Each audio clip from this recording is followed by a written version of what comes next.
Bagara rice chicken కర్రీని అయితే ఎలా తయారు చేసుకోవాలో చూద్దాము. చికెన్ అయితే 2 అవర్స్ పాటు ఉప్పు నీళ్ళలో నానబెట్టుకోవాలి.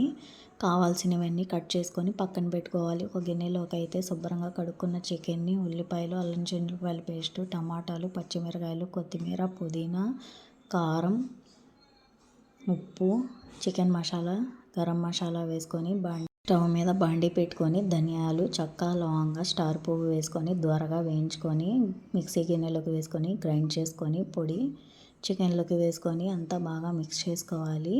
ఇలా మిక్స్ చేసుకున్నాక చికెన్కి సరిపడా ఆయిల్ వేసుకొని స్టవ్ మీద గిన్నె పెట్టుకొని మూత పెట్టేసి లో ఫ్లేమ్లో ఒక 10 మినిట్స్ అయితే ఉడకబెట్టుకోవాలి. ఇలా 10 మినిట్స్ ఉడకబెట్టుకున్నాక ఒకసారి కలుపుకోవాలి. హాఫ్ ఆనియన్, 2 టేబుల్ స్పూన్ కొబ్బరి అయితే పేస్ట్ చేసుకొని చికెన్లోకి వేసుకోవాలి. కరివేపాకు కూడా వేసుకొని ఒక పావు గంట సేపు అయితే లో ఫ్లేమ్లో అయితే ఉడకబెట్టుకొని ఇంకా లాస్ట్లో కొత్తిమీర వేసుకొని పక్కన పెట్టుకోవాలి. స్టవ్ మీద ఒక గిన్నె పెట్టుకొని తగినంత ఆయిల్ వేసుకొని మసాలా దినుసులు, ఉల్లిపాయ, పుదీనా, కొత్తిమీర వేసుకొని బాగా ఫ్రై చేసుకోవాలి. అవి ఫ్రై అయినాక అల్లం చిన్నులపాయల పేస్ట్ కూడా వేసుకొని అల్లం చిన్నులపాయల పేస్ట్ వాసన పోయేంత వరకు బాగా ఫ్రై చేసుకోవాలి.